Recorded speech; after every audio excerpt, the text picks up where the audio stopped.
तो अभी तक हमने वर्क पावर एनर्जी में जो पढ़ लिया है वो है वर्क और एनर्जी। इसके बाद एनर्जी से रिलेटेड न्यूमेरिकल्स और भी हैं, बट जो अगला कंसेप्ट है वो है स्प्रिंग, और स्प्रिंग के बाद वर्क और एनर्जी को हम दोबारा रिपीट करेंगे। सबसे पहले शुरू करते हैं स्प्रिंग। स्प्रिंग में ज़्यादा देखिए थ्योरी पार्ट तो नहीं है मेरे पास इतना, इसमें न्यूमेरिकल पार्ट के लिए जितना ज़रूरी है मैं वो कंसेप्ट आपको बता देता हूँ। ये एक स्प्रिंग है हमारे पास और ये अनस्ट्रेच्ड पोजीशन में है, यानी कि इसके अंदर एक्सटेंशन 0 है। अब मैंने इस स्प्रिंग को स्ट्रेच कर लिया। कितना स्ट्रेच कर लिया? x स्ट्रेच कर लिया। जब स्प्रिंग को आप बाहर खींचोगे इस तरफ, तो स्प्रिंग आपको कहाँ खींचेगा? अंदर की तरफ। और जब आप स्प्रिंग को अंदर की तरफ दबाओगे x, तो स्प्रिंग आपको कहाँ दबाएगा? बाहर की तरफ। तो ये पक्का हो गया कि जो स्प्रिंग फोर्स है वो डायरेक्टली प्रोपोर्शनल टू -x है, यानी कि जो स्प्रिंग फोर्स है वो अपने डिस्प्लेसमेंट के हमेशा उल्टा लगता है। तो इस प्रोपोर्शनलिटी को हटा के एक कांस्टेंट आता है k, जिसको हम कहते हैं स्प्रिंग कांस्टेंट। और इसका जो ग्राफ बनता है F इक्वल टू -kx का, वो इस तरह से बनता है। ये x, ये f। तो अगर ये नेगेटिव साइन है यहाँ पर, तो ये ग्राफ इस तरह से आएगा। और अगर पेपर में आपसे मैग्नीट्यूड में पूछ लिया जाए सेम ग्राफ, तो ये इस तरह से आएगा। तो ये हो गया f और ये हो गया x हमारे पास। तो ये स्प्रिंग के बारे में बेसिक फोर्स है। पर हम जब चैप्टर एनर्जी पढ़ रहे हैं तो एनर्जी के लिए क्या होगा? तो एनर्जी के लिए देखते हैं आगे। स्प्रिंग फोर्स बराबर होता है kx अगर मैग्नीट्यूड की बात की, तो स्प्रिंग में वर्क डन क्या होता है? F into D x. तो वर्क डन कितना हो गया? फोर्स कितना हो गया? kx dx। तो अगर मैं स्प्रिंग को 0 से लेके किसी भी एक एक्सटेंशन तक ले जाऊं, ये एक्सटेंशन भी हो सकती है और ये कंप्रेशन भी हो सकती है। कुछ भी आपने दबा दिया या उसको खोल दिया, तो वर्क डन कितना आ गया? k x²/2, क्योंकि इंटीग्रेट हो गया। तो ये वर्क डन जो मैंने स्प्रिंग पे किया एक्सटर्नल, वो स्प्रिंग के किस में स्टोर हो गया?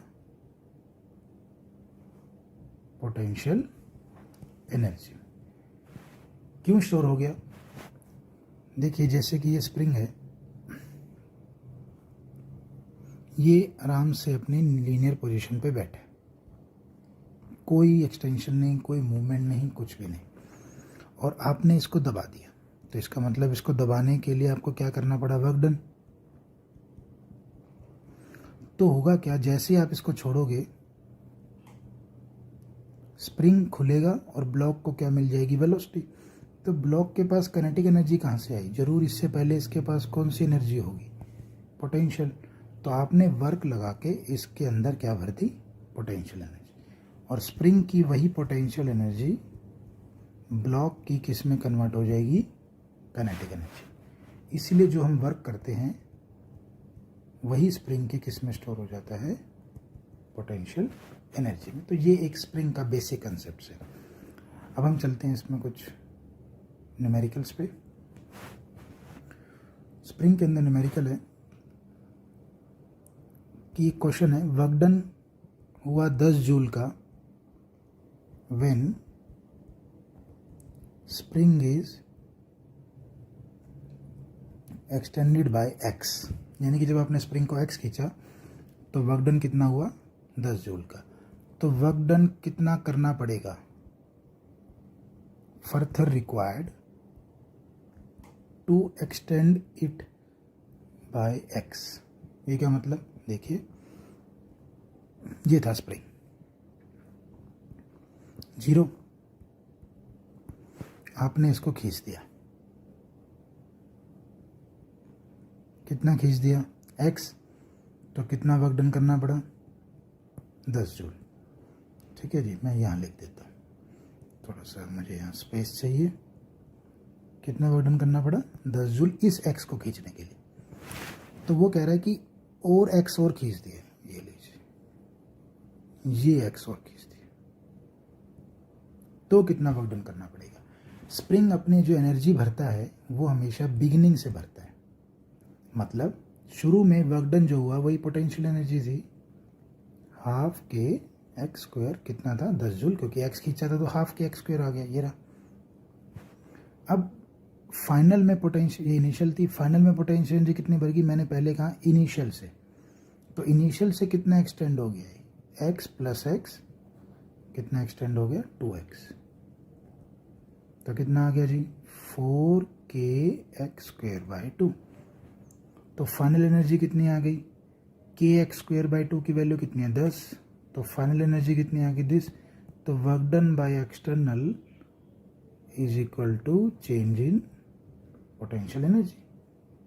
सो what is the change in potential energy,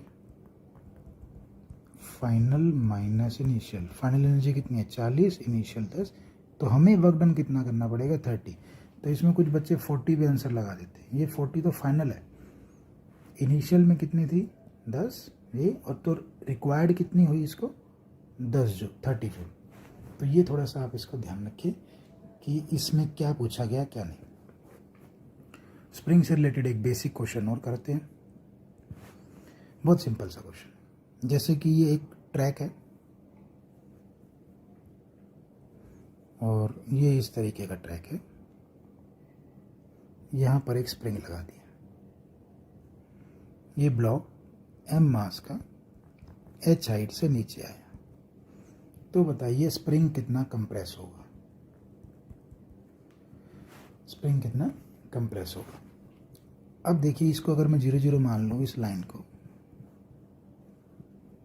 तो पोटेंशियल एनर्जी ब्लॉक ने कितने गेन कर रखी है mgh।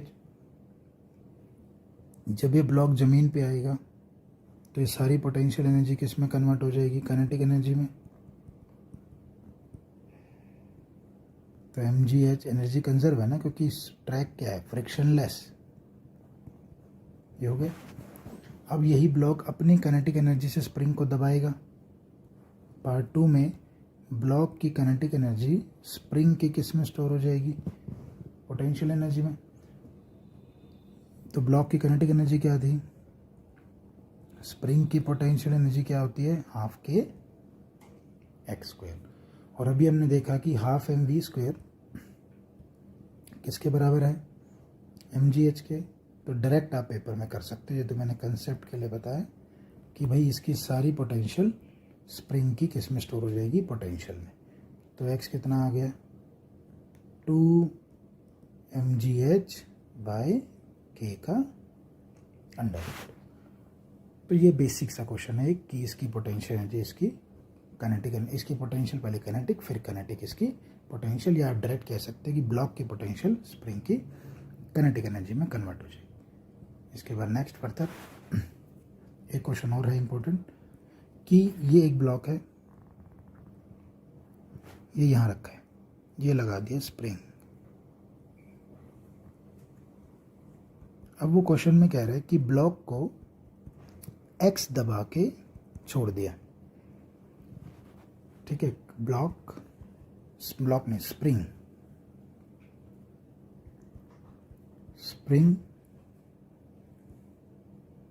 compressed by x and released, find where block will land। बताइए ब्लॉक कहाँ लैंड होगा। तो वो तो बात की बात है, पहले हम चलते हैं कंसेप्ट पे। कंसेप्ट क्या कहता है कि भाई जब स्प्रिंग को दबाएंगे तो क्या भर जाएगी, पोटेंशियल एनर्जी, और छोड़ते ही वो पोटेंशियल एनर्जी किस में चली जाएगी, काइनेटिक एनर्जी में। तो ये ब्लॉक भागना शुरू कर देगा। ये मैंने इसको कंप्रेस किया, छोड़ते ही ब्लॉक भागेगा और उसको क्या मिल जाएगी, v वेलोसिटी कितनी मिल जाएगी तो v कितना आ गया, k/m इंटू एक्स आ गया। अब इस वेलोसिटी से ब्लॉक आगे जाएगा, और एक सेकंड मैं थोड़ा सा ये हटा दूं, आई नीड स्पेस है। तो इस वेलोसिटी से ब्लॉक आगे जाएगा और वो धीरे धीरे धीरे धीरे ऐसे जाके यहाँ गिरेगा आगे। तो एक ऐसा मोशन हो गया, इसे हम कहते हैं हॉरिजॉन्टल प्रोजेक्टाइल।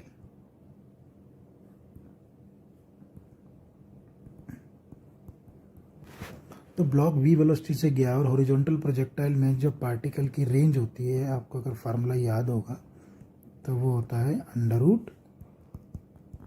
√2h/g। तो u कितनी स्पीड से निकला है, और ये कितना हो गया, √2h/g। So what is the range, ये हो गई स्पीड और ये हो गई हाइट g/g। तो अंदर ले जाइए, तो मेरे पास आ गया 2kh/mg into x. This is the range where the block will land. तो ये एक HCV की प्रॉब्लम है, सिंपल बेसिक, तो आप इसे ध्यान रखें। इसके बाद नेक्स्ट क्वेश्चन है इसमें,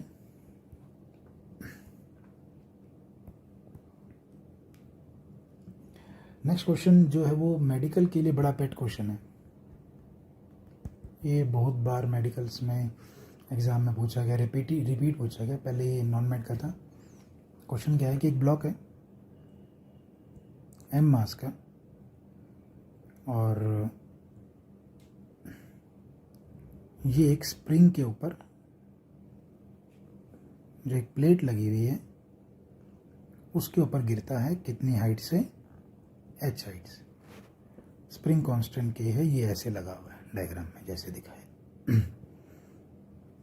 फाइंड x कंप्रेशन, x क्या है यहाँ पर, compression when block is put on the whatever plate. तो होगा क्या इसके अंदर, मैं इसके बाद यहाँ पे केस बनाता हूँ। देखिए, इसको 0 मान लो। क्यों, क्योंकि ब्लॉक हाइट लूज करना, गेन करना, तो हमें पता है एक रेफरेंस पॉइंट की जरूरत पड़ती है हमें। तो इसको 0 मान लो। फिर क्या करो, ये देखो कि ये ब्लॉक जब नीचे आएगा तो बाद में इसका FBD कैसे बनेगा। स्प्रिंग दब जाएगा और ये ब्लॉक अपने रेफरेंस, ये जो ब्लॉक कह रहा हूँ, ये प्लेट जो है ये अपने रेफरेंस पॉइंट से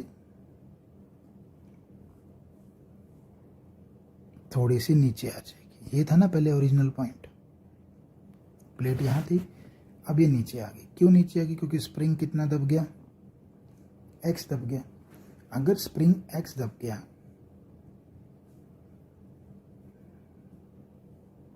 तो ब्लॉक भी कितना नीचे आ गया रेफरेंस पॉइंट से, x। तो यहाँ पर ब्लॉक ने पोटेंशियल एनर्जी गेन कर रखी है, और यहाँ पर ब्लॉक ने पोटेंशियल एनर्जी क्या की है, लूज की है। यहाँ पर स्प्रिंग के पास पोटेंशियल एनर्जी 0 है क्योंकि अभी दबा नहीं। यहाँ पर स्प्रिंग के पास पोटेंशियल एनर्जी क्या हो चुकी है, गेन। ये गेन, लूज, गेन, 0। ये है इसका सारा कंसेप्ट। तो इसको कॉपी में जरूर डायग्राम को बनाएं, और फिर हम देखते हैं फर्दर आगे कैसे इक्वेशन बनती है। चलिए जी, तो इक्वेशन के लिए आगे बढ़ते हैं। रेफरेंस पॉइंट 0 0, तो ब्लॉक ने कितनी पोटेंशियल एनर्जी गेन कर रखी है, mgh। फाइनल में, फाइनल ये रही। फाइनल में क्या हुआ कि ब्लॉक रेफरेंस पॉइंट से नीचे चला गया, कितना, जितना स्प्रिंग दब गया उतना ब्लॉक नीचे चला गया। तो ब्लॉक नीचे कितना चला गया, -mgh। ये मैकेनिकल एनर्जी इनिशियल है, ये मैकेनिकल एनर्जी सिस्टम की फाइनल है। ये सिस्टम की है क्योंकि सिस्टम में अकेला ब्लॉक ही था, स्प्रिंग तो कंप्रेशन नहीं थी ना इसमें। अब ये ब्लॉक नीचे चला गया तो -mgh प्लस स्प्रिंग भी दब गया, ½ के एक्स स्क्वायर। तो इक्वेशन क्या बनती है, मैं दोबारा बना देता हूँ। M g h minus m g x plus half k x square. ये बहुत इंपॉर्टेंट इक्वेशन है। तो दो को इधर ले जाइए, थोड़ा सा सॉल्व कर लेते हैं।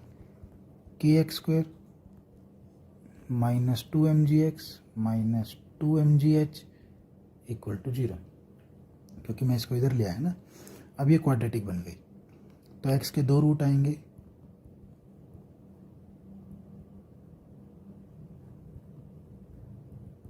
x1 and x2। तो चलिए जी इनको सॉल्व कर लेते हैं। माइनस बी, ये आपको पता होना चाहिए क्योंकि ये थोड़ा सा कंसेप्चुअल का पार्ट है। माइनस बी, ये होता है बी, ये होता है ए, ये होता है सी। ठीक है जी, माइनस माइनस प्लस हो गया, बी स्क्वायर यानी कि माइनस 4a कितना है के, और ये कितना है minus 2mgh divide by 2a। थोड़ा सा लेंथी है बट ये पेपर में बहुत बार आ चुका है। लेंथी है इसलिए ही पूछा है थोड़ा। 2mgh 4m स्क्वायर जी स्क्वायर माइनस 8,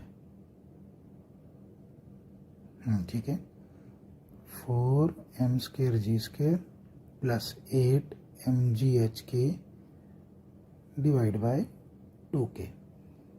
ये दो रूट आ गए, प्लस वाला आप एक्सेप्ट कर लीजिए, माइनस वाला रिजेक्ट कर दीजिए। तो ये इसका फाइनल आंसर हो गया। तो स्प्रिंग केसेस में और भी कुछ क्वेश्चंस हैं, वो आगे हम नेक्स्ट देखते हैं इसमें। तो स्प्रिंग फोर्स से रिलेटेड हमारे पास एक क्वेश्चन और है, और ये इंपॉर्टेंट क्वेश्चन है स्कूल के पॉइंट से और कंपटीशन के पॉइंट से। क्वेश्चन में कह रहा है कि दो स्प्रिंग है जिनका स्प्रिंग कांस्टेंट K1 K2 है, K1 बड़ा है K2 से। किस केस में वर्क डन ज़्यादा होगा उनको एक्सटेंड करने में, अगर उनको एक्सटेंड किया जाए सेम डिस्टेंस। तो भैया पहले वाले में वर्क डन क्या होगा, हाफ K1 x1 स्क्वायर। दूसरे वाले में वर्क डन क्या होगा, हाफ K2 x2 स्क्वायर। और अगर इन दोनों को मैं डिवाइड कर दूं तो हमारे पास आ जाएगा K1 x1 स्क्वायर, क्योंकि हाफ कैंसिल हो गया। पर केस 1 में कह रहे हैं उनको सेम डिस्टेंस से एक्सटेंड किया गया है, सो x1 इक्वल टू x2, तो ये इससे कट जाएगा। तो वर्क डन क्या हो जाएगा, K1 बाय K2, ये कट गया। तो यहाँ पे क्या दे रखा है आपको, K1 बड़ा है K2 से, तो K1 बाय K2 बड़ा है 1 से। इसकी वैल्यू यहाँ रखेंगे तो K1 बाई K2 1 से बड़ा है, तो W1 बड़ा है किससे, W2 से। इसका मतलब पहले वाले में work done, first one required more work done then the second.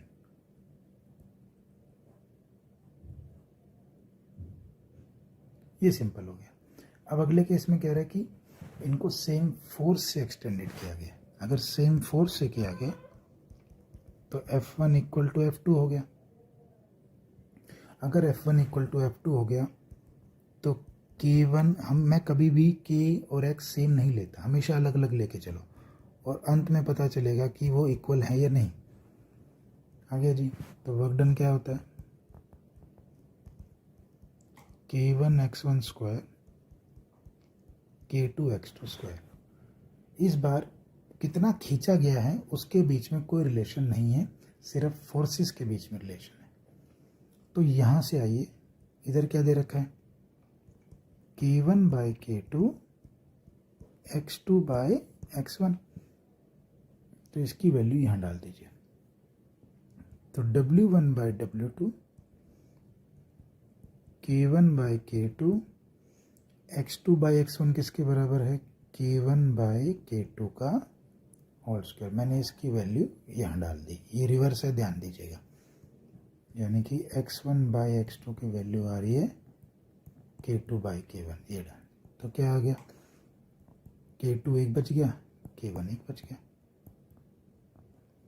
Now क्या दे रखा है आपको, K1 बड़ा है K2 से, तो K1 बाय K2 बड़ा है 1 से। तो K2 बाय K1 क्या है? 1 से छोटा। यहाँ पे तो K2 बाय K1 है ना, तो ये क्या हो गया? 1 से छोटा, तो W1 छोटा है किससे?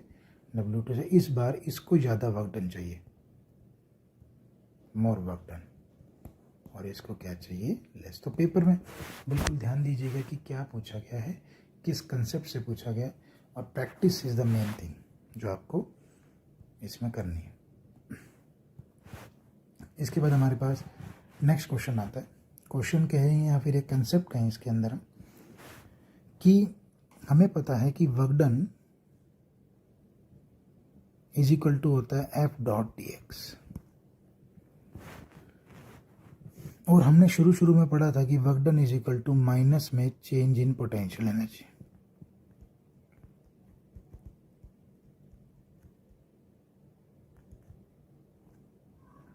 सो F into D X is equal to minus में D U is the change in potential energy, negative में। ये हमने पढ़ा था इंटरनल फोर्सेस के केस में। ठीक है जी, तो चलते हैं। तो फोर्स क्या आ गया? तो हमारे पास फोर्स आ गया minus D U by D X. Most important, the most important concept, कि force equal to rate of, या रेट तो नहीं, force equal to differentiating potential energy with respect to X. पर ये आपने तभी कंसेप्ट लगाना है when potential energy is a function of position.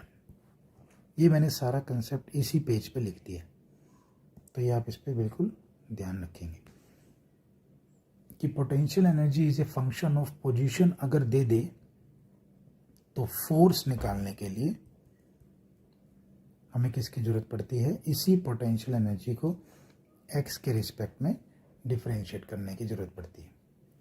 तो देखते हैं ऐसा क्वेश्चन कहाँ से आता है। क्वेश्चन दे रखा है, जेई का क्वेश्चन है, कि potential energy A by x6 B by x12। ये एक सिंपल सा इसने क्वेश्चन दिया कि पोटेंशियल एनर्जी एक्स का फंक्शन है, फाइंड इक्विलिब्रियम पोजीशन।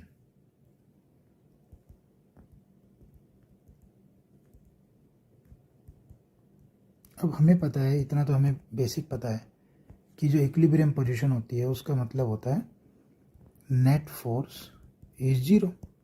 ये तो हमें पता है, बाकी चलो क्वेश्चन तो बात की बात है। तो अगर फोर्स नेट जीरो होगा तो पोटेंशियल एनर्जी से फोर्स कैसे निकालेंगे हम? तो पोटेंशियल एनर्जी से फोर्स कैसे आएगा? F equal to minus D u by d x. तो F equal to minus d by D x a by x6 b by x12। तो फोर्स कितना आ गया? Minus d by D x a x minus 6, ऊपर ले जाओ, पहले भी डिफरेंशिएट नहीं करना, ये आ गया। अब करो डिफरेंशिएट। ए कांस्टेंट, एक्स की पावर माइनस 6 का डिफरेंशिएट क्या होता है? पावर आगे एक कम, एक्स की पावर -12 का क्या होता है? पावर आगे एक कम। तो फोर्स कितना आ गया? 6a बाई x7, नेगेटिव अंदर ले गया मैं, और ये नेगेटिव 12b बाई x13, ये फोर्स आ गया। आगे जी, ये हमारी जरूरत थी ना फोर्स की। अब हमें फोर्स तो मिल गया, बट हमें इक्विलिब्रियम पोजीशन चाहिए। तो इक्विलिब्रियम पे फोर्स को क्या रख देंगे हम? 0। 6a by x7 12b by x13, 6 दूनी 12, ये कट गया 6 पे। तो मेरे पास बच गया a बटे, बस a बच गया यहाँ पर, ये तो हटा देते हैं। a equal to 2b by x6, तो ये बच गया। सो अगर ये बच गया हमारे पास, सो x6 कितना आ गया 2b/a, तो x कितना आ गया। सो ये जेई के हिसाब से बहुत इंपॉर्टेंट है, मेडिकल में भी आ चुका है। इसकी प्रैक्टिस दोबारा करें आप क्वेश्चन की पीछे देख के कि आपको position as a function of distance देगा, डिफरेंशिएट करना आना चाहिए एंड देन 0 कर दीजिए, आपको इक्विलिब्रियम पोजीशन मिल जाएगी। इसी के सेकंड पार्ट में पूछ रहा है फाइंड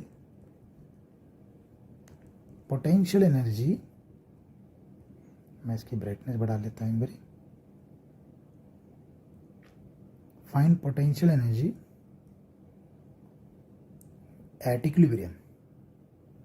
तो आपने कहा जी इक्विलिब्रियम पे तो तब बताएंगे ना पोटेंशियल जी, पहले इक्विलिब्रियम पोजीशन बताओ। तो इक्विलिब्रियम पोजीशन या तो ये है या इक्विलिब्रियम पोजीशन ये है। तो इस पे पोटेंशियल एनर्जी निकाल लेते हैं। पोटेंशियल एनर्जी का फंक्शन क्या है, ये रहा a/x6 b/x12।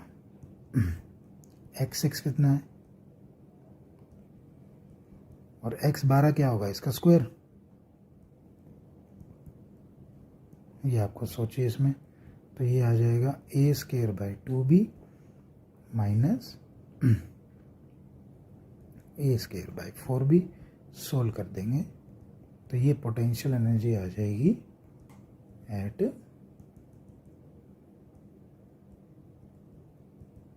इक्विलिब्रियम। तो ये एक और क्वेश्चन कंसेप्ट है आपका, एक और स्प्रिंग से हट के थोड़ा, और इसकी प्रैक्टिस प्रॉपर कीजिए, ये कंसेप्ट पेपर में आता है। इसके बाद नेक्स्ट